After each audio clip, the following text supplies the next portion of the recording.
The colonel's voice carried the way a voice carries when a man has never once worried about being wrong.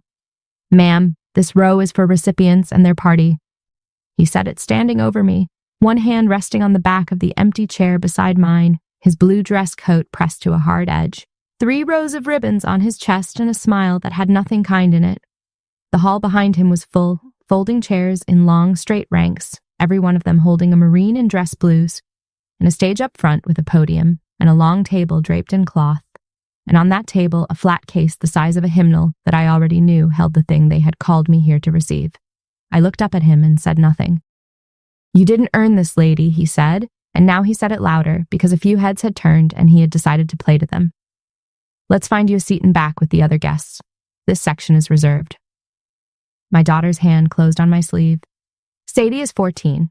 She had spent an hour that morning deciding whether the gray dress made me look nice, and she had settled on yes, and she had told me so in the car with the particular fierceness of a girl who has decided her mother is not going to be small today. Now her fingers were tight on my arm, and her face was going red at the edges, and I could feel the question coming up in her before she could stop it. "Do something, Mom? This isn't right."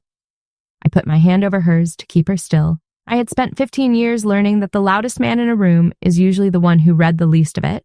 I had learned it the hard way, in a country I do not talk about, and then I had learned it again the slow way, in an office where a man with a clipboard told me what my worst day was worth.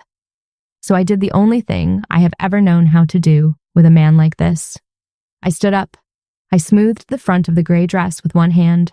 I did not argue. I did not reach for my purse, where there was a folded card with my name printed on it and the word recipient underneath in small capital letters.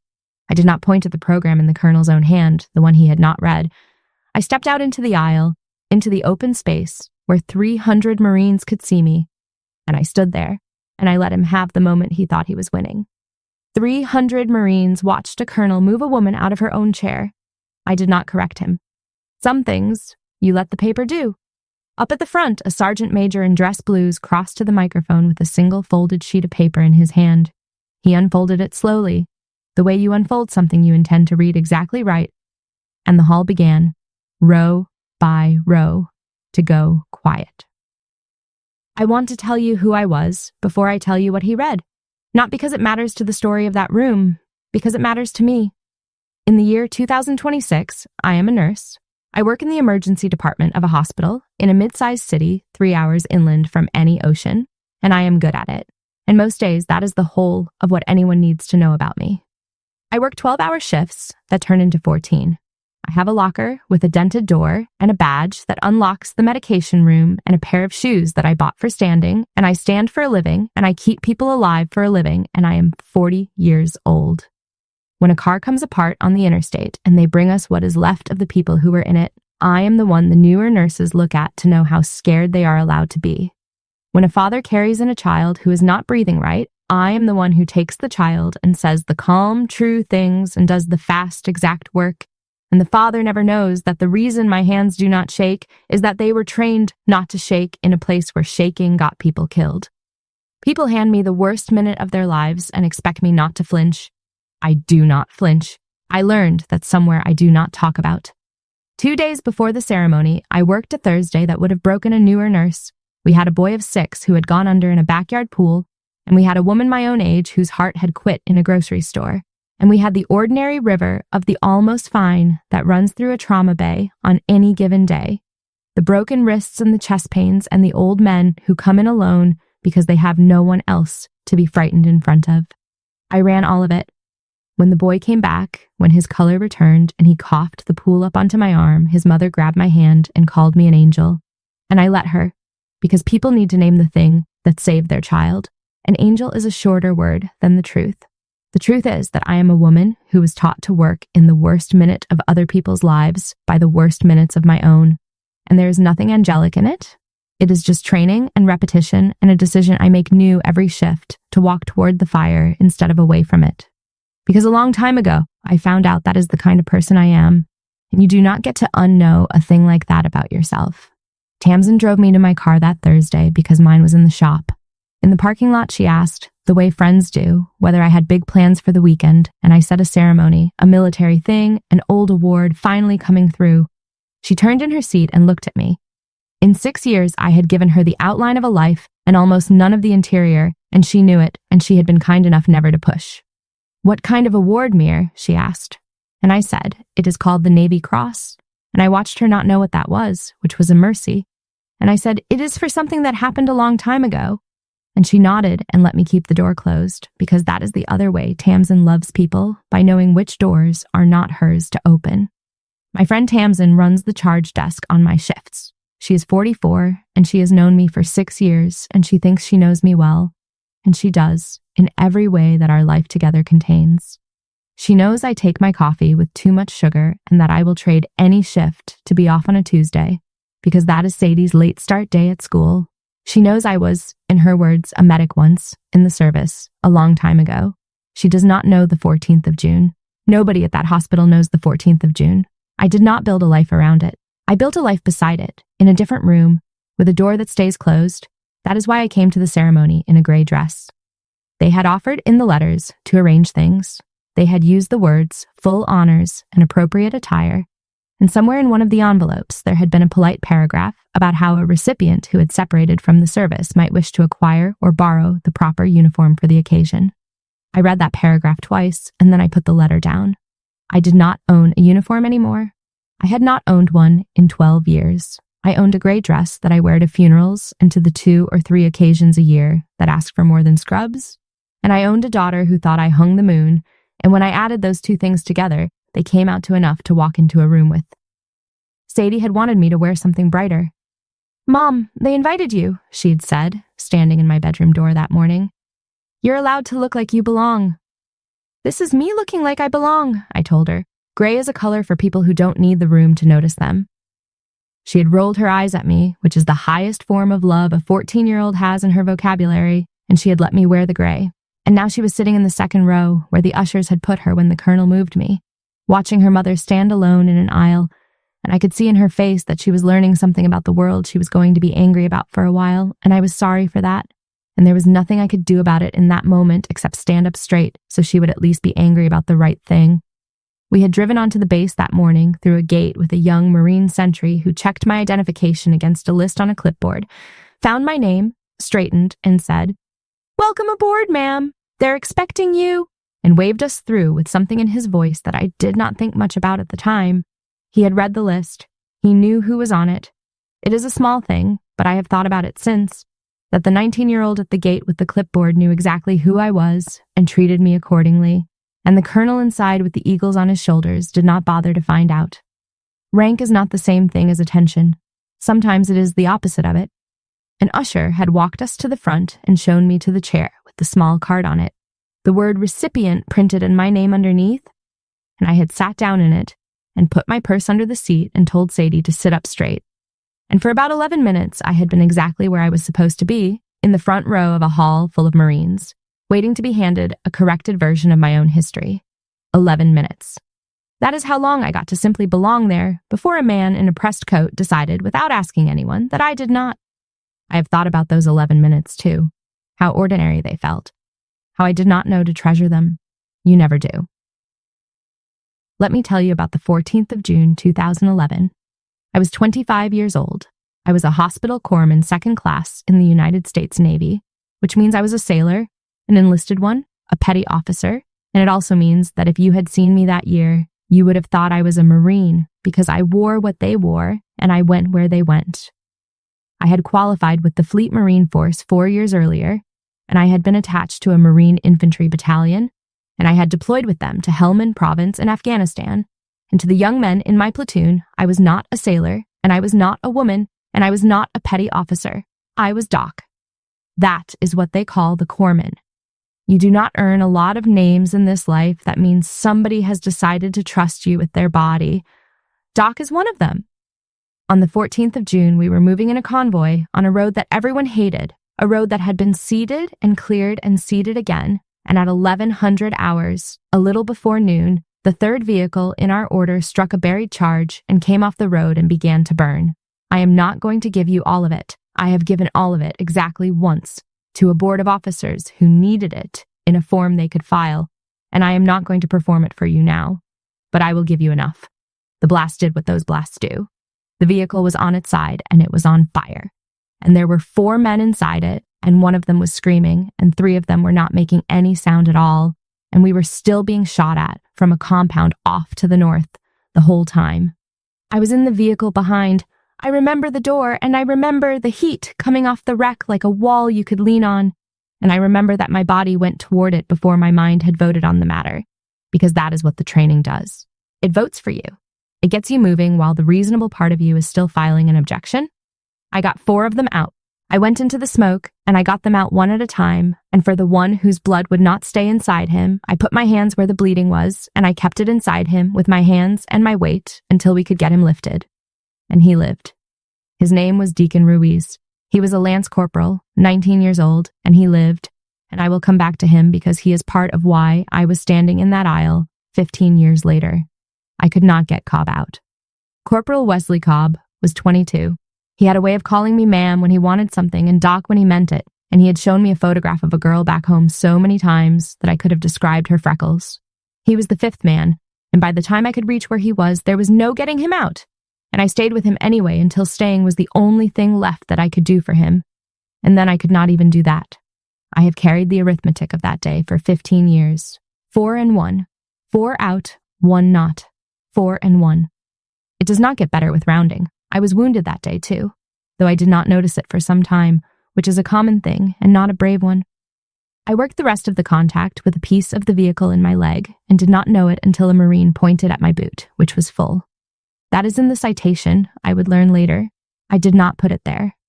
Somebody who was watching me put it there. When we came home, they put me in for the Navy Cross. I want to be careful here because I have watched people tell this part of a story badly, with too much bitterness, and bitterness is a poison that mostly kills the person carrying it. So I will tell it plainly. The Navy Cross is the 2nd highest award the Naval Service gives for valor. There is one thing above it, and you know the name of that one. My company commander, a captain then, put me in for the cross, and he wrote it up, and then he was rotated out and wounded himself in a different action, and the packet went into the machine. And the machine that year, in that command, decided that a corpsman pulling Marines out of a burning vehicle was a corpsman doing her job. There was a staff officer. I will not name him because his name is not the point, and I have worked hard not to keep it. He called me into an office, and he told me that the award was being approved at a lower level, that I would receive the Bronze Star with the combat distinguishing device, the little bronze letter V that means valor, and that I should be proud of it.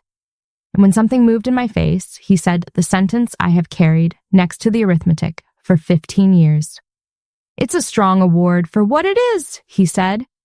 Don't overreach, petty officer. Don't overreach. As though reaching into a burning vehicle 4 times had been a kind of ambition.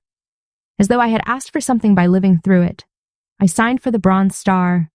I stood in a smaller room than the one I was standing in 15 years later, and a different officer pinned it on me and said good things. And I said thank you, and I meant the thank you the way you mean it, when you have decided that meaning it is cheaper than the alternative. And then I finished my enlistment, and in the year 2014, I separated from the Navy, and I took the education benefit I had earned, and I went to nursing school, and I stopped counting on anyone ever to see it right. The years after I got out were not dramatic, and I will not dress them up.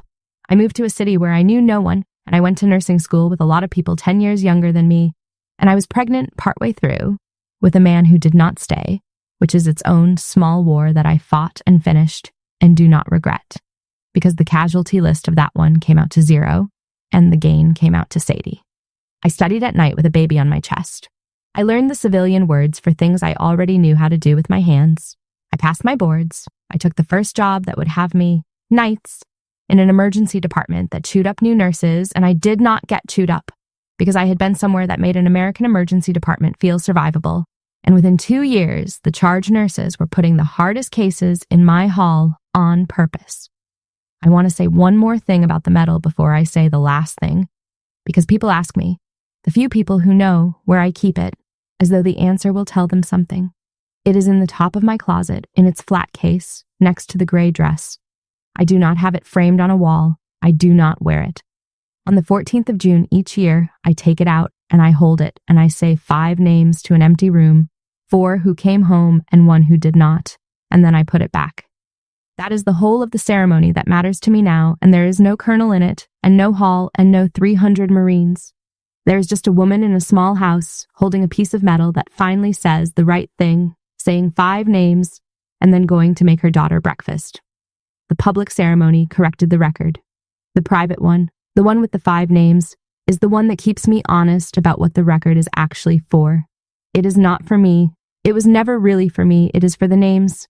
I built a life with a closed door in the middle of it. Behind the door was the 14th of June and the drawer with the photograph and the smaller room in 2012, where a man told me not to overreach. In front of the door was everything else. Sadie's first steps and her first day of school in the apartment we outgrew and the small house we did not, the ordinary enormous business of raising a person and keeping strangers alive. I did not talk about what was behind the door. I did not think I was hiding it, exactly. I thought I was being disciplined about it, the way you are disciplined about a scar, keeping it covered not out of shame, but because it is nobody's to look at. And underneath all of it, so quiet I did not hear it for years, ran a single sentence like a wire in a wall. Don't overreach. I had let a tired staff officer in a bad year hand me a verdict on my own worth, and I had carried his verdict as though it were the finding of a court, and I had built a whole life that was careful never to reach for anything that might get me told, again, that I had reached too far. I wore gray. I sat in the back. I let louder people have the chair. I called it humility. It was not humility. It was a man's voice in an office 15 years gone, telling me to be grateful for less than I earned, and me obeying him long after he had forgotten I existed. I want you to understand that this was not a wound that bled. It was a wound that scarred over clean and let me walk. For years, I thought I had made complete peace with it. I had a good life. I had Sadie. I had work that mattered and asked nothing of my history. If you had told me in the year 2023 that a medal was going to make me cry on my own kitchen floor, I would have told you that you had the wrong woman, that I had put all of that away in a drawer with a photograph, and I only opened it on the 14th of June each year for a few minutes, alone, and then closed it again. I was wrong about the peace. I had made peace with the Bronze Star. I had not made peace with being told what I was worth. Those are different pieces, and I did not know it until the phone rang. It rang in the autumn of the year 2025, and it was Deacon Ruiz. He was a gunnery sergeant now. The lance corporal I had kept alive with my hands had stayed in the Marine Corps and grown up inside it and become a gunnery sergeant, 38 years old, with a wife and a house, and, he told me, a habit. Every time he re-enlisted, every time he stood up in front of younger Marines and raised his hand, he told the story of the 14th of June. He told them about the corpsman who came into the fire. He had been telling my story for 15 years to rooms I was not in, and at some point he told me a master sergeant who heard him tell it had asked the obvious question, "What did she get for that?" And Ruiz had said the Bronze Star, and the master sergeant had frowned, and that frown had started something. They had gone and found my old company commander. He was a retired lieutenant colonel now, Roy Ambrose, 61 years old, living in Virginia with the leg that action had left him, and he had never known, all those years, that the award he wrote up had been cut down after he was carried off. When Ruiz called him and told him, Ambrose, by Ruiz's account, was quiet for a long time, on the phone, and then said one sentence. "We are going to fix that." They gathered the statements that had been missing in 2012. The ones from the men who were inside the vehicle, the one from the gunner whose blood I kept inside him, who had never been asked, all those years, to write down what my hands had done. They found the after-action report and the imagery and the 2 Marines from the vehicle behind who had watched me go in and come out and go in again. They built the packet that should have been built the first time, and they sent it into the machine again. And this time the machine looked at it and did what it should have done in 2012. The board upgraded the award to the Navy Cross. "Doc," Ruiz said on the phone, and his voice was not the voice of a gunnery sergeant then. It was the voice of a 19-year-old I had last heard, making a sound I still hear sometimes at 3 a.m. "I have told this story at every re-enlistment I ever did. This time, somebody with a stamp finally wrote it down. The board upgraded it. It's the cross." I had to sit down on my own kitchen floor. I want to be honest about that because I spent 15 years being composed, and I do not want you to think composure is the same as being fine. I slid down the front of my own cabinets with the phone against my ear, and I sat on the floor where I feed my daughter breakfast, and I cried in a way I had not let myself cry since a country I do not talk about. And Deacon Ruiz stayed on the line the whole time and did not say anything, because he is a man who learned a long time ago that sometimes the only thing you can do for somebody is not hang up. The official letter came 3 weeks later, on heavy paper with a seal, and it said in the flat, careful language of the service that the previous award was rescinded and superseded, that the Navy Cross had been approved, that a ceremony would be arranged at my convenience. I read it standing at my kitchen counter, and then I read it again, sitting down, and then I put it in the drawer with the photograph, which is the first time anything new had gone into that drawer in a very long time, and it did not fit the shape of what was already in there, and I understood that the drawer was going to have to be reorganized, that the story I kept in it was changing while it sat there. I told Sadie that night. I did not tell her all of it, but I told her enough that a medal I should have gotten a long time ago was finally being given correctly, and that I wanted her to come with me when they did it. She asked why I never told her, and I said because it lived in a drawer, and she looked at me the way she does when she has decided I am being a grown-up about something I should be a person about, and she said, "Maybe it's tired of the drawer, Mom." 14 years old. Maybe it is tired of the drawer. I did not tell anyone at work.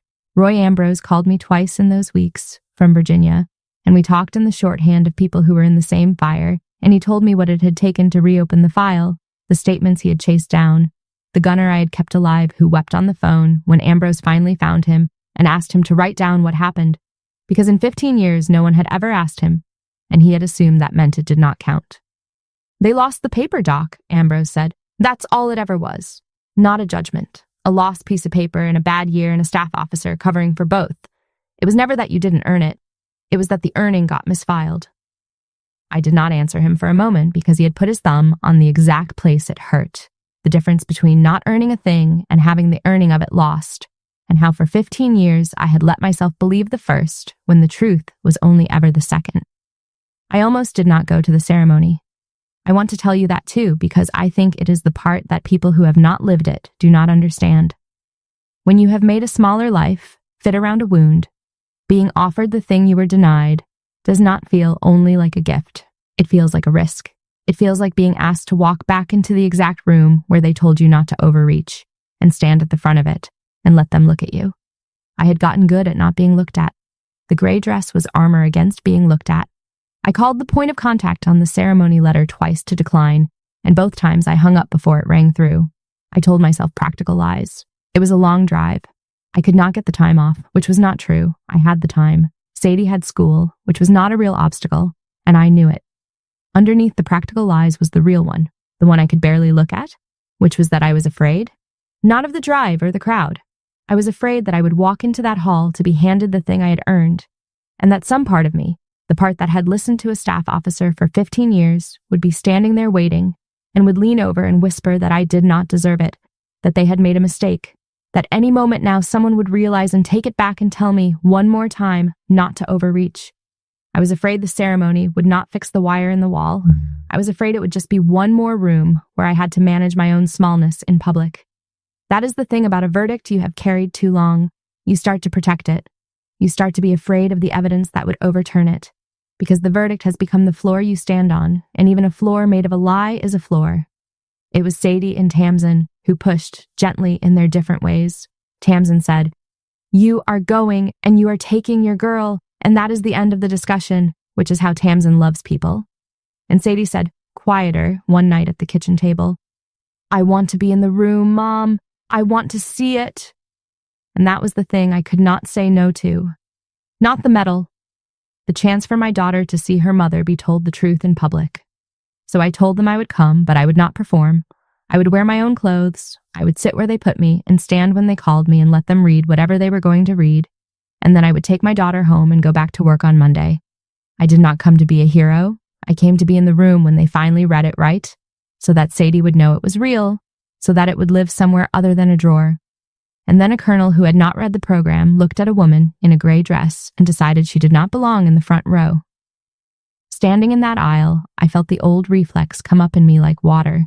The reflex is to make it easy on the room, to smile at the colonel and lower my eyes and let myself be walked to the back and be the woman who got confused about her seat so that nobody would be embarrassed, so that the ceremony could go smoothly, so that I would not be a problem. I had done that for years. I did it in the office in 2012. I did it at 100 smaller tables since. It costs less in the moment to shrink. It always costs less in the moment. It also costs everything over enough moments. You give away an inch at a time, and one day you look up and you are standing in the back of the room of your own life.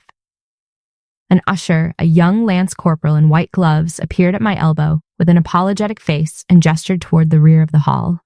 "Ma'am, if you'll come with me, we'll get you a good seat." Up at the podium, the presiding officer had come to the microphone. He was a major general, 2 silver stars on each shoulder, a big, weathered man of about 58 named Thorne, and he had a program in his hand, and he was looking down at the front row, and I watched him find the empty chair where a recipient was supposed to be, and I watched him not find the recipient. I saw him lean slightly toward the aide at his side, and I could not hear it, but I could read it. "Where is she? Where is Petty Officer Vaughn?" The lance corporal touched my elbow again. "I'll wait right here, thank you," I said. I said it calmly, in the voice I use in the trauma bay when the room is coming apart and one steady voice is the only medicine I have. "They're about to call me." I did not walk to the back. I decided, standing in that aisle, in my gray dress, that I was done leaving rooms to make men comfortable. I would not shout the colonel down. I would not wave my card. I would just be standing there, in plain sight, when the truth arrived, and I would let it arrive on its own terms, and not on mine, and not on his. Major General Thorne's eyes came down the aisle and found me. I watched him take it in, the woman standing where the colonel had put her, the gray dress, the empty chair. I watched the pieces connect behind his face, and then I watched something else move there, something that was not about me at all, a slow understanding of what he had just walked into the middle of what he was about to make right and what had almost gone wrong. He leaned to the microphone. "Ladies and gentlemen," he said, and his voice filled the hall and stopped every small sound in it. "Our recipient is already on her feet." He paused. "Petty Officer Vaughn, front and center, please." I have thought a great deal about the colonel's face in the 2 seconds after Thorne said my name. I did not turn to look at it then. I did not need to. But I have imagined it many times since, because I think there is a particular education that happens in a man's face, in the space between hearing a name and understanding a name, and I think he received the whole of that education in about 2 seconds, standing next to the empty chair he had cleared of me. The woman he had called a lady who did not earn this was the recipient. The front row was, in fact, reserved. It had been reserved for me. I walked to the front. I walked the length of the aisle he had ordered me down, past the rows of Marines in dress blues, and I kept my eyes forward and my back straight, and the only sound in that hall was the sound of my own funeral shoes on the floor. It is a strange thing to walk toward the front of a room you were just ordered to leave. Every step was the reversal of a step I had taken the other way a few minutes before, and I could feel the room understanding it in real time, the way a crowd understands a turn in a story a half-second before it is finished, the intake of breath that runs along a row of people when they realize what they are watching. I did not hurry, and I did not slow down. I walked the way I walk into a trauma bay, at the one steady pace that tells everyone around you that the situation now has an adult in it. I had spent 15 years learning that pace. It turns out it is the same pace whether you are walking toward a dying stranger or toward the front of a hall to be handed back your own name. You just put one foot down, and then the next, and you do not let the room set your tempo. You set it.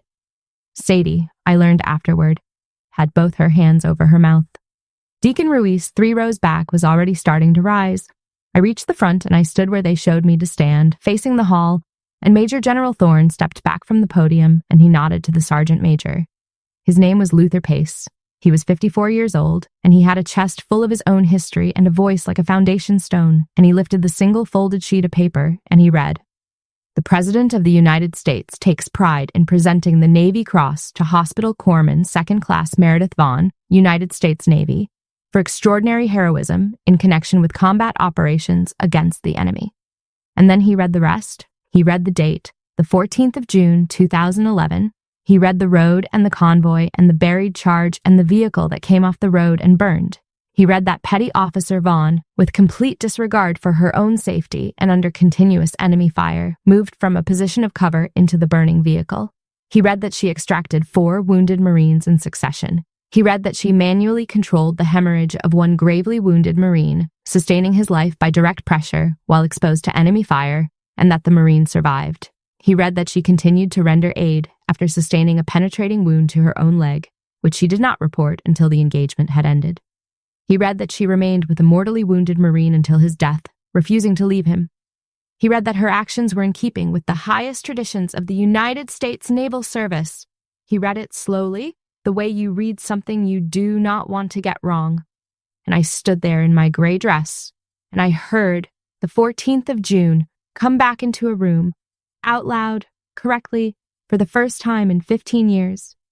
I heard my worst day described by a man who had not been there in words that were finally the right size.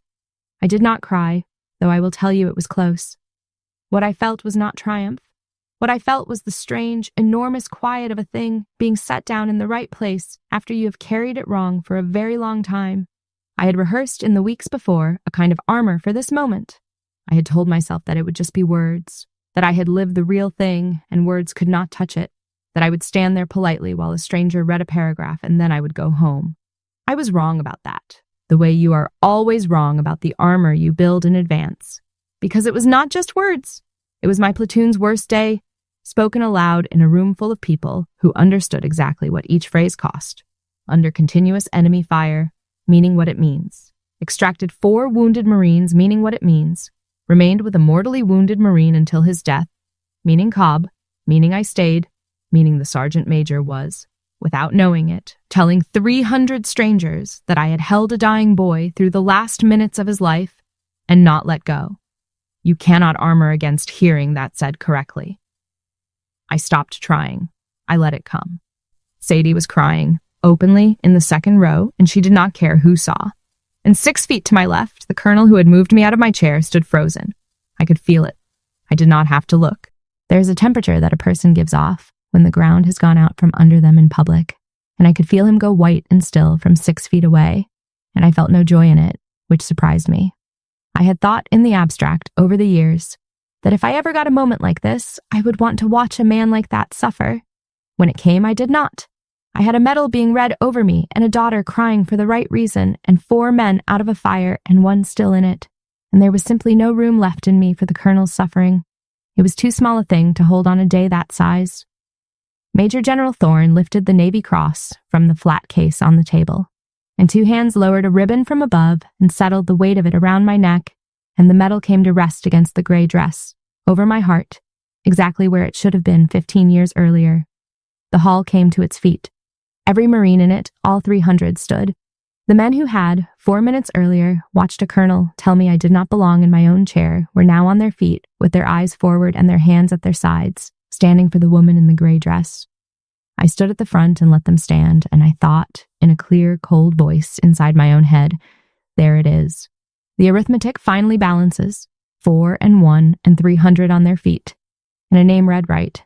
I found Sadie's face in the crowd, and I held it, and she held mine, and that was the whole ceremony as far as I was concerned. The rest was just the room agreeing.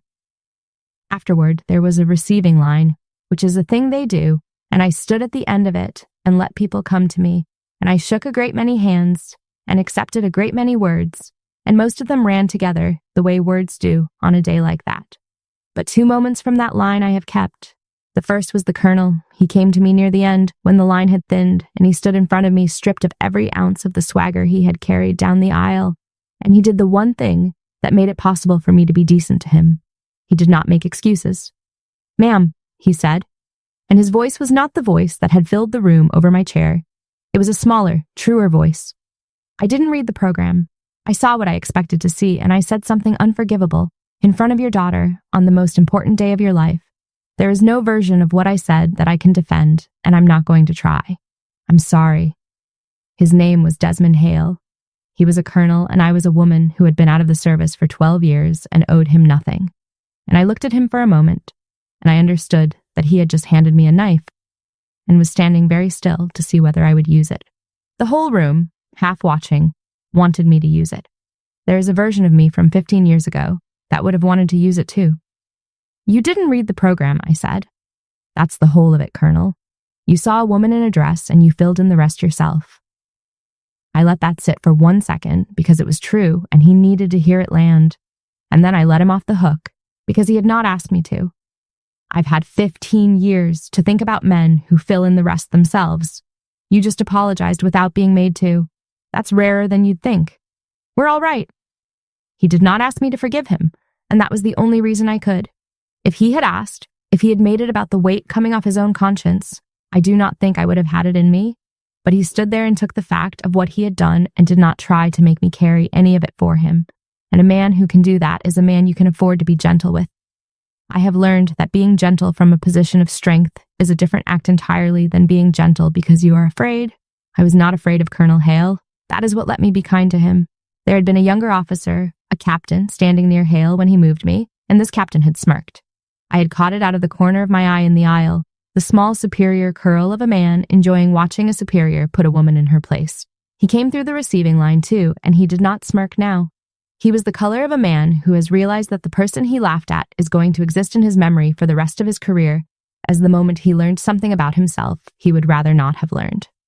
He started to say something, some apology of his own, and I did not need it and I did not want it, so I simply said, "Read the program next time, Captain," and shook his hand and moved him along, and I watched him carry that sentence out the door with him. I hope he carries it a long time, not out of cruelty, because he is young and there is still time for the lesson to make him better instead of just embarrassing him. And the lesson is a good one. Read the program. Find out who someone is before you decide who they are. The whole of what went wrong in that hall fits inside those two small instructions. The second moment was Ruiz. He came through the line last, on purpose, waiting so he would not have to share it. Deacon Ruiz, gunnery sergeant, 38 years old, the boy from the truck. He is a big man now, broad through the shoulders, with gray already coming in at his temples, and he stood in front of me and he could not speak. His jaw worked, and nothing came out, and behind him came Roy Ambrose, leaning on a cane, the leg from that action finally catching up with him at 61, and Ambrose reached past Ruiz and simply took my hand and gripped it and held it, saying nothing either, because between the three of us there was nothing that needed to be said that the sergeant major had not already said into a microphone. Finally, Ruiz got it out. "You got me out of that truck, Doc," he said. "It only took the rest of us 15 years to get you out of that chair." And then the gunnery sergeant put his arms around me and held on, and I felt the whole of the 14th of June pass between us. All of it. The fire and the smoke and the blood I kept inside him and the boy he had been and the man he had made. And I held on to him too. And for a moment we were not two middle-aged people at a ceremony. We were a corpsman and her Marine, and both of us had lived, and one of us had made sure of the other. And it is the closest thing to family that this life ever gave me. Later, when the hall had mostly emptied, I found Cobb. Not Cobb himself. Cobb has been gone 15 years, but they had a board near the front with the names on it, the men from that battalion who did not come home, and Corporal Wesley Cobb was on it, and I stood in front of his name for a long time with the Navy Cross heavy against my chest. I want to tell you the truest thing I know, and I learned it standing in front of that name. They can upgrade a medal. They cannot upgrade a life. The board that met in 2025 could reach back 15 years and correct a piece of paper, and I am grateful. I am. But there is no board in the world that can meet and correct the fact that Cobb was 22 and had a girl back home with freckles I could describe and a whole life that did not happen. The Navy Cross does not weigh as much as Cobb weighed coming out of that truck. Nothing does. I put my hand flat on the board under his name, and I told him silently that I had stayed as long as I could, which he knew, and that I was sorry it was not longer, which he had forgiven me for a long time ago, in the way that the dead forgive us by not being here to hold it against us. There was a woman at the name board when I got there, older, in her 60s, in a good Navy dress, and she was standing in front of Cobb's name with her hands folded, and I knew before she turned who she was, because Cobb had his mother's jaw. I had written to her once, in 2011, the letter you write, and she had written back, and then the years had done what the years do to letters between strangers, held together by a dead boy. Her name was Ellen. She had driven in from 2 states away when the command found her and told her that the corpsman who was with her son at the end was finally being decorated and that some of the citation was about him. We stood in front of his name together. I told her the parts a mother can hold, which are not all of the parts, and I left out the parts that are mine to carry and not hers. And I told her the one thing I had wanted to tell her for 15 years, which is that Wesley was not alone, that somebody who loved him in the way you love people in that place was holding on to him the whole time, that he did not go into the dark by himself. She put her hand over her mouth and nodded and did not speak for a while, and then she said, "They gave you a medal for staying with him." And I said, "They gave me a medal for a lot of things. Staying with him was the only one that felt like it was worth anything." She took my hand then, the way Ambrose had, and held it. and I understood that the medal around my neck belonged partly to her, that a piece of every valor award ever pinned belongs to some mother standing in front of a name, and that this is a thing the ceremonies do not quite know how to say, but that everyone in the room somehow knows anyway. Sadie found me there. She came and stood next to me and read the name, and she did not ask who it was, because she is smart and she could see what the name was to me. She just leaned her head against my shoulder, and we stood there together in the emptying hall, my daughter and I, in front of the name of a boy who died before she was born. "Is that why you never talk about it?" she asked, finally. "Some of it," I said. "You should talk about it more," she said. "It's a good thing. What you did." I put my arm around her. "I didn't come here to be proven right, baby," I told her. "I came so you'd see it, so it would live somewhere other than a drawer in my head." I looked down at her, at this person I had made who thought I hung the moon and had spent the morning making sure my dress said so. "And I came so you'd know something. It's allowed to take up your space. Whatever room you're ever in, you're allowed to be in the front of it. Don't let anybody with a loud voice move you to the back. Not ever. Not even if it's easier. Especially not if it's easier." She nodded against my shoulder. I do not know how much of it landed. You never know, with a 14-year-old, how much of it landed. You say the true thing anyway, and you trust that it goes in somewhere and waits. Major General Thorne caught me before we left. He was kind, and he was careful, and he said the thing that senior people say when they have found someone they would like to use well, which is that the Naval Service would be honored to have me speak. Re-enlistments, Corps birthday balls, recruit graduations, a woman with a Navy Cross and a story like mine, he said, could do a great deal of good standing in front of young people in uniform.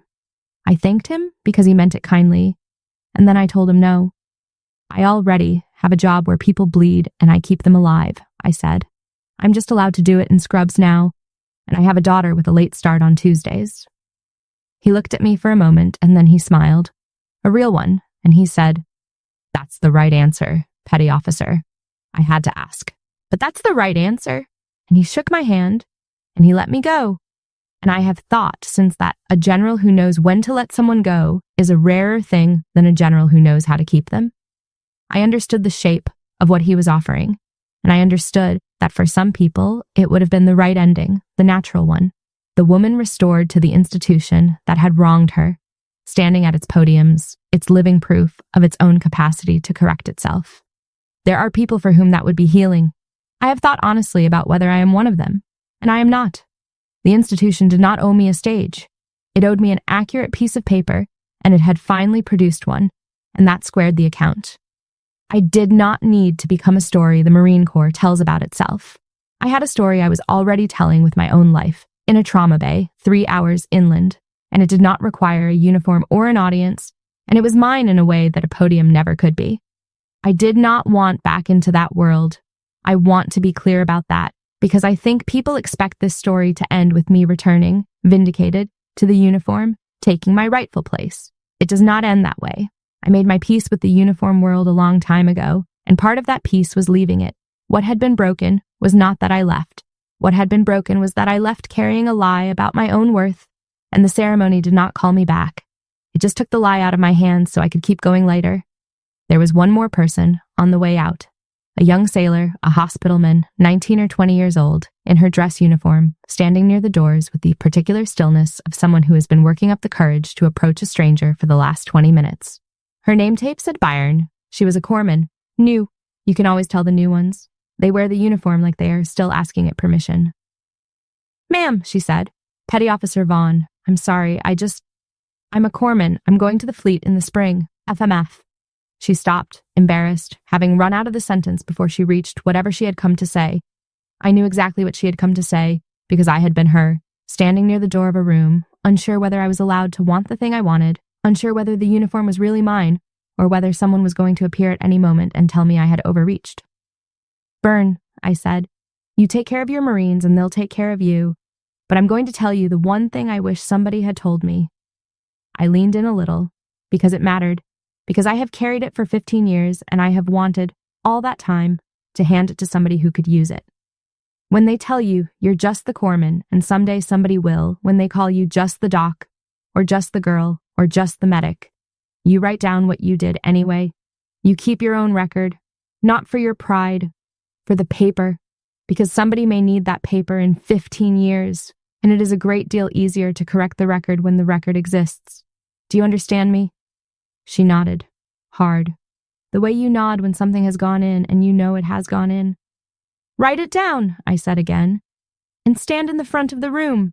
You earned the front of the room the day you put that on. She was still standing there when I walked out, and I like to think about that sometimes. A 19-year-old corpsman with a whole fire she does not know about yet waiting somewhere in her future, standing a little straighter than she had been standing an hour before. That is the only kind of monument I have ever wanted. Sadie and I drove home that afternoon. 3 hours, inland, away from any ocean. The Navy Cross was in the glove box in its flat case, because you cannot exactly drive with it on, and Sadie held her phone and did not look at it, and instead she talked, the whole way, about the room and the sergeant major's voice and the way everyone stood. And she made me tell her the parts I had never told her, and I told her more of them than I ever had before, and some of them I could not tell her yet, and she let those ones be. Somewhere around the second hour, she fell quiet, and I thought she had gone to sleep.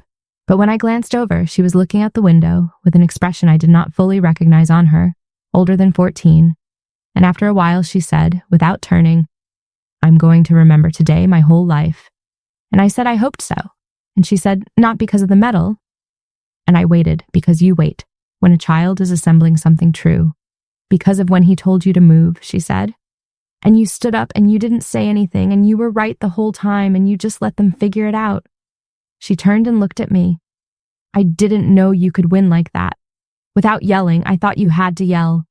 And I had to keep my eyes on the road for a moment, because that was the whole inheritance right there, the only thing I had actually come to that hall to give her, and she had picked it up off the floor of the day by herself and named it better than I could have. You do not have to yell. You can be right and quiet and let the room catch up. She had learned it at 14 in a single afternoon. It took me the better part of 40 years. We stopped for food at a place off the interstate, and the woman at the counter called me Han and asked if we were coming from something special, seeing the dress, and I said a family thing, and Sadie opened her mouth, and I put my hand on her arm, and she closed it and grinned at me because she understood. Not everything has to be announced. The gray dress was still doing its work. I liked being a woman who had been to a family thing. I went back to work on Monday. I want to end there, in the trauma bay, because that is where I actually live. Tamsin was on the charge desk, and she asked how my weekend was, and I said good quiet, and she said good, and we started the shift. Around 10 in the morning, they brought in a young man off a motorcycle who had met a guardrail, and it was bad, and the room came apart the way it does, and one steady voice was the only medicine any of us had, and I was that voice, and my hands did not shake. Nobody in that room knew about the 14th of June. Nobody knew about the medal in the flat case that was now in the top of my closet at home, next to the gray dress. They just knew that when things came apart, Meredith was steady, and that was all they needed to know about me, and it was enough. It has always been enough. I did not go back to the Navy. I went back to my trauma bay, which had never once, in 8 years, asked me to prove I belonged in it. It just handed me people who were dying and trusted me to keep them alive, which is the only credential that has ever felt fully like mine, because I earn it again every single shift, with my hands the same hands. If you have listened this far, then maybe some of this is yours too, and I want to talk to you directly for a moment before I go. If someone ever told you that you did not earn your place, if someone with a loud voice and a clean coat moved you to the back of a room you belonged in the front of, if someone handed you a smaller version of your own worth and told you to be grateful and told you not to overreach, hear me now. You do not have to shout them down. You do not have to prove it in the moment with your voice shaking while they smirk. That is the fight they want, because it is a fight you cannot win in the 2 minutes they are willing to give you. Instead, keep your record. Write down what you did. Stand where you belong, quietly, and do not walk to the back to make anyone comfortable, and let the truth arrive on its own schedule. It is slower than we want it to be. It is so much slower than we want. It can take 15 years and 2 men who would not let it go, and a sergeant major with a folded piece of paper. But it is, eventually, undeniable. The paper outlasts the smirk. It always has. I earned my chair on the 14th of June, 2011, in the smoke, with my hands 4 times. It only took 15 years for the room to catch up and read it right.